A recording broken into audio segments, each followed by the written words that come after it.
Thank you, Program Director, Minister Ibrahim Patel, Your Excellency President Luis Lula da Silva, Your Excellency Prime Minister Narendra Modi, Honorable Ministers and business leaders, and Your Excellency President of the New Development Bank, Ms. Dilma Rousseff. I greet you all, and it's a great honor to have this opportunity to participate in this leaders' session of the Brics Forum. I particularly want to thank Mr. Sim Tshabalala for the report that he has just given, and particularly underline and appreciate the message that is coming from all of you as business leaders about the immense opportunities that you see in investment across the Brics countries. The Brics group of countries exists not only to strengthen government-to-government relations, but also to forge stronger ties between the peoples of our 5 nations. It is for this reason that several bodies have been established since the Brics was formed to enable cooperation across society, be it in business, be it in political parties, be it in the social sector, and also in the sporting sector. The Brics Business Council is a vital and vibrant platform for strengthening economic ties between our respective countries and in forging common perspectives on inclusive economic growth and development, as we have heard from the report that has just been tabled by Mr. Tshabalala. The changes that have taken place in Brics economies over the past decade have done much to transform the shape of the global economy. Together, the Brics countries make up a quarter of the global economy. They account for a fifth of global trade and are home to more than 40% of the world's population. This agglomeration of these 5 countries has a major impact on various aspects of global activity and life. As we celebrate the 15th anniversary of Brics, trade between Brics countries totaled some $162 billion last year. Foreign investment has played an important role in the growth of Brics economies. Total annual foreign direct investment into Brics countries is 4 times greater than it was 20 years ago. However, the new wave of protectionism and subsequent impact of unilateral measures that are incompatible with WTO rules undermine the global economic growth and development. We therefore need to reaffirm our position that economic growth must be underpinned by transparency, by inclusiveness. It must be compatible with a multilateral trading system that supports a developmental agenda, the type of developmental agenda that the 5 countries that are members of Brics have embraced right from the onset. We require a fundamental reform of the global financial institutions so that they can be more agile and responsive to the challenges facing developing economies. In this respect, the new development bank, established by Brics countries in 2015, is leading the way. Since its formation, it has demonstrated its ability to mobilize resources for infrastructure and sustainable development in emerging economies without conditionalities. Earlier, before coming into this session, I was speaking to the president of the New Development Bank, and she was outlining to me how ready and willing the New Development Bank is in terms of supporting the development agendas of various countries. And we applaud this, and we appreciate this. BRICS economies have emerged as powerful engines of global growth. Yet the rapid economic, technological, social changes underway create new risks for areas such as employment, equality, as well as poverty in many of the BRICS countries.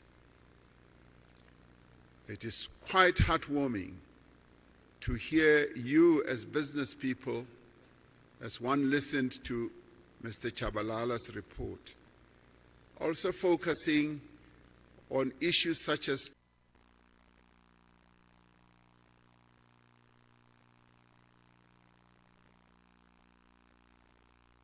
poverty reduction and elimination, and inequality as well.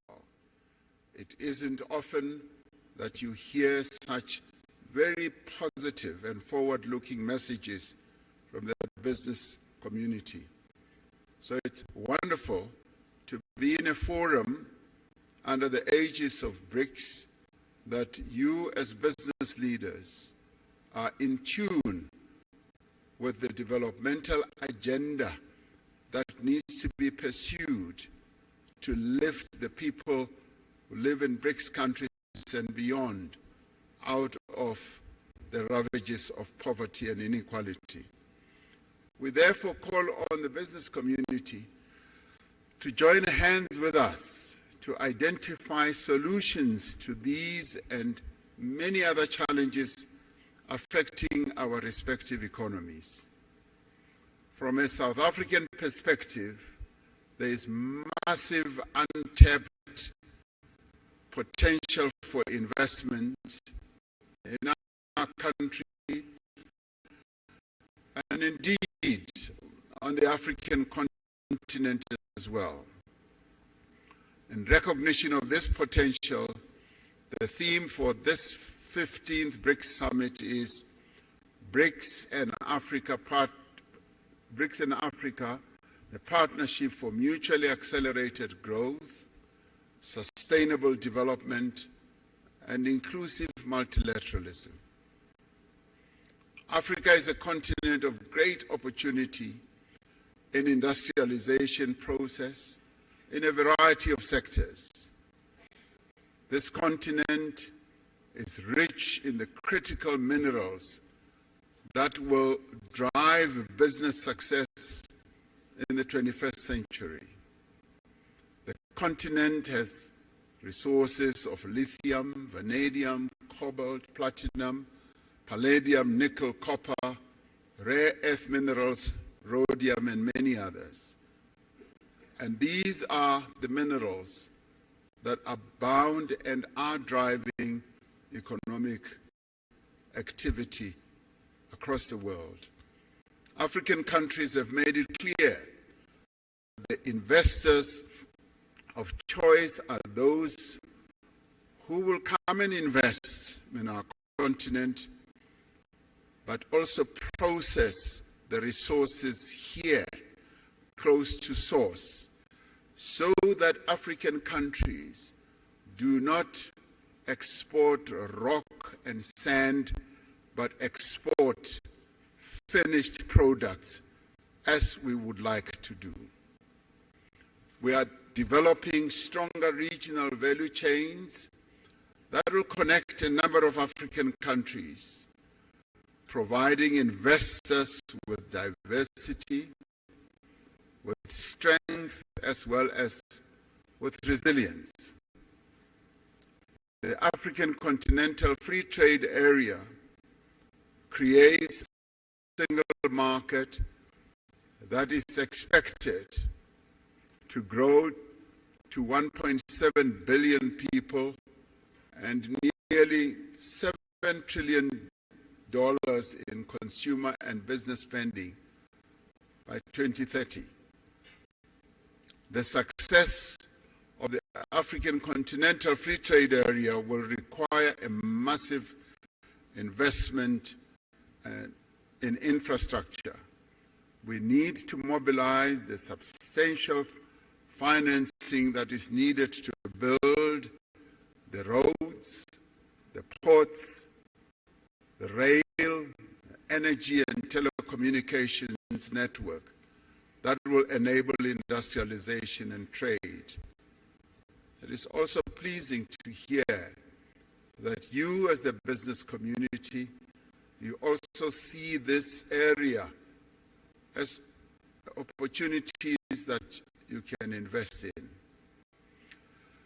Growth in African economies will be driven in the main by small and medium enterprises. This requires focused as well as effective support to these businesses. It is important that specific financing be directed also to women-owned businesses so that they can harness the benefits of the Continental Free Trade Area.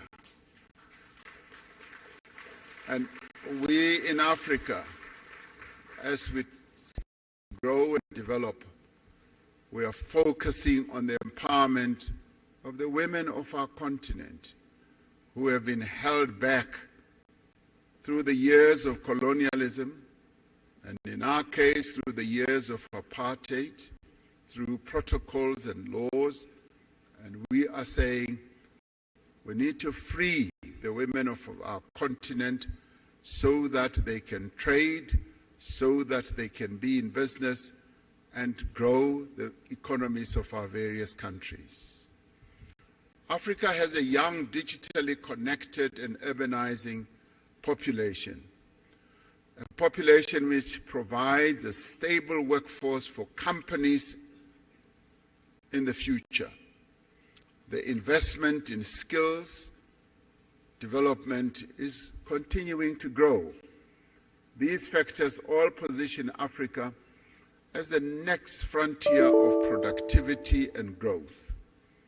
The Brics countries have an opportunity to contribute to and participate in Africa's growth story. This can be achieved through greater cooperation in areas such as infrastructure, agriculture, manufacturing, new energy, and the digital economy. I was pleased to hear that these are also areas that you as business people are focusing on.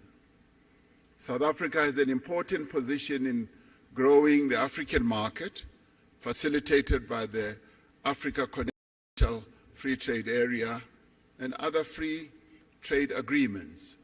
South Africa's industrial strength, our mineral endowments, and our large market opportunities provides a compelling value proposition for companies wanting to establish their businesses here. South Africa has significant industrial capacity with Africa's most advanced industrial innovation and fabrication base. Firms that have invested here recognize that South Africa has deep local capital markets and strong financial systems. We have a diverse and sophisticated economy, and possesses world-class infrastructure, skills, abundant natural resources, industrial clusters, and a host of incentives to support investment. And many investment and partnership opportunities exist in renewable energy, in infrastructure, in aquaculture, in ICT, automotives, pharmaceuticals, and advanced manufacturing, amongst others. It is clear from the report that we have just received that this has been a very productive business forum. And I'd like, as I end, to commend the Brics Business Council, the respective ministers from the Brics countries and officials, and all business leaders who have made a meaningful contribution for the success of this business forum, and to have all of you, almost 1,500, I'm told, to have this, what I see as a very successful business forum. I sincerely hope that your participation in this Brics Business Forum will yield the productive outcomes that are required for us to catapult Brics economies towards a more equitable and accelerated growth. In 2 hours or so, the Brics leaders will sit together in a retreat to discuss a number of Brics-related matters, and one of those is the expansion of Brics. A number of countries, some of which are represented here, are seeking to be part of this Brics family. And we appreciate that. It goes to show that the Brics family is growing in its importance, in its stature, and also in its influence in the world. And we will be taking into account the various desires of various countries to be part of Brics. So we hope to take into account the report of your discussions here as well, as we consider the way forward with Brics. Your participation here really strengthens the Brics story. It confirms that Brics is an important player in the geopolitical and economic architecture of the world. And so we hope that it will continue to be so. Thank you very much for participating. We thank you.